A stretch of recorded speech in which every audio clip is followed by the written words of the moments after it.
It's so funny when me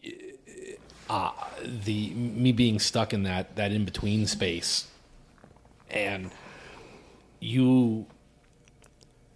what you showed me yesterday, like, took me from that malaise right out of it, and said, "Ooh, I have some purpose here again," and it's very funny that purposeful, purposeless. Well, I see wavelength. us as equals in a lot of ways, but one area that I thoroughly enjoy is showing new brand ideas to you.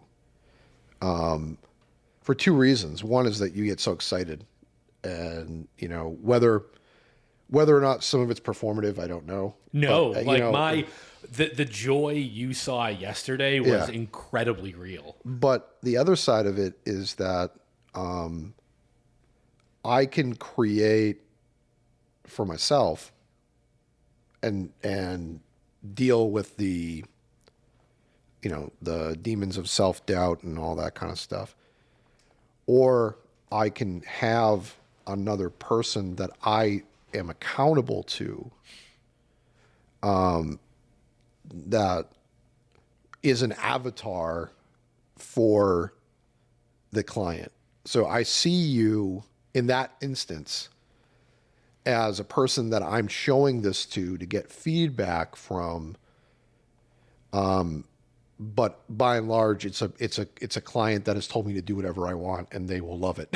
Yeah, which we are lucky enough to have a couple of those. Yeah, where we're given damn near free reign to do whatever we want. Of course, that's been hard earned through result, right? But still, it's. And what's funny is that when you're given that by a client, it makes the work simultaneously easier and harder. Yeah. Because one, you feel way less constrained creatively, but on the flip side of that, there is a level of reverence that I think is given to that trust. Yeah. And it's like any form of trust. It's hard won and easily lost. Yeah.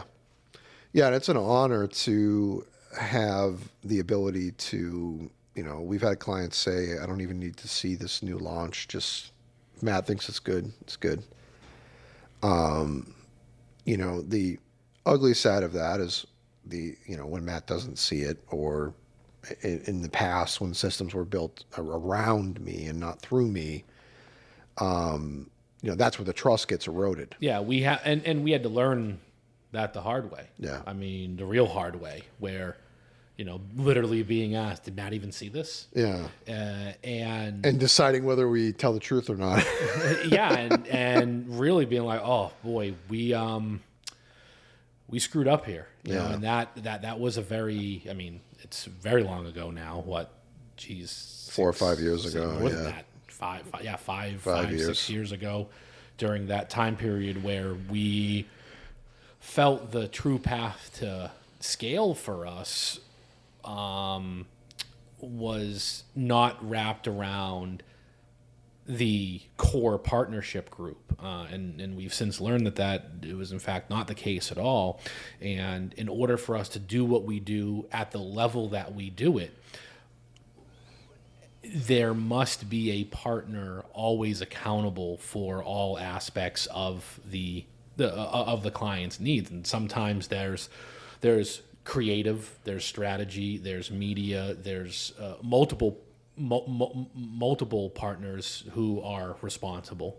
Yeah. And then there are other times where it's only one of us because most of the client's need is filled by X. Yeah. So I think that level of responsibility can really only be met when someone internally is giving their blessing to the level of work. And that's where that trust comes from. Because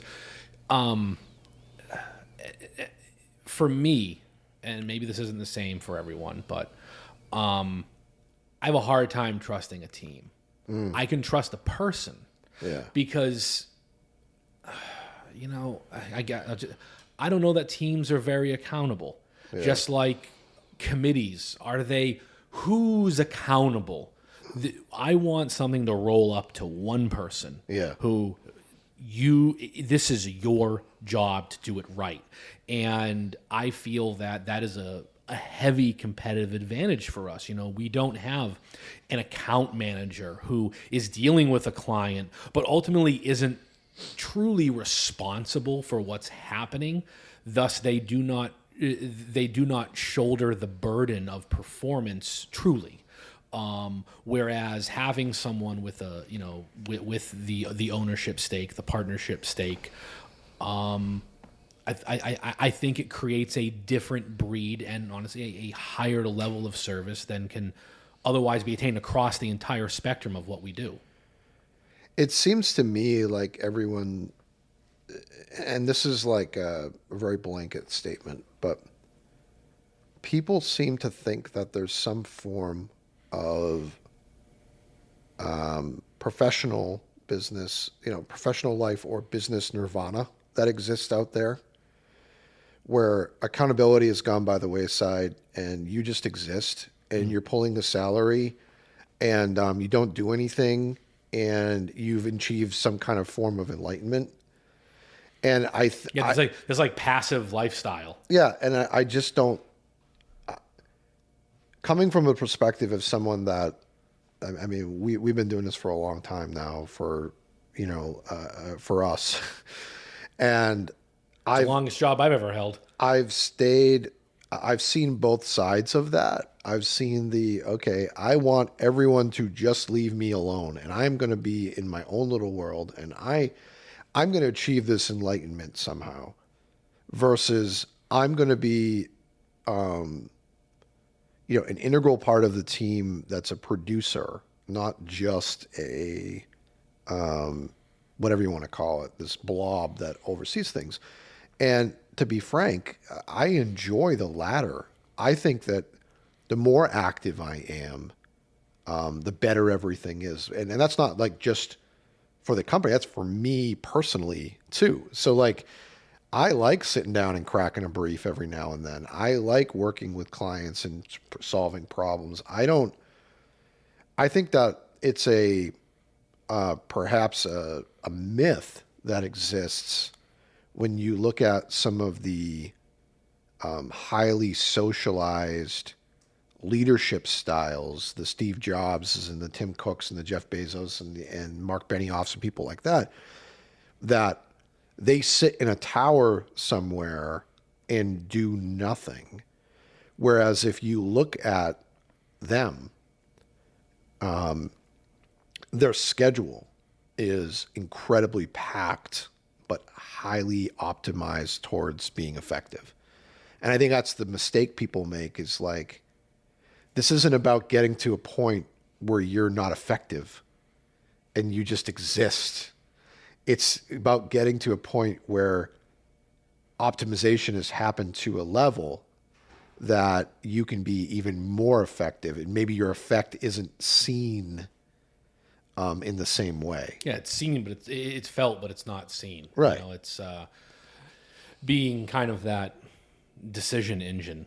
Yeah. That's the thing I enjoy most about what I do. I don't really if I'm doing something, I generally see it as a failure on my part. Yeah. And what I mean by that is the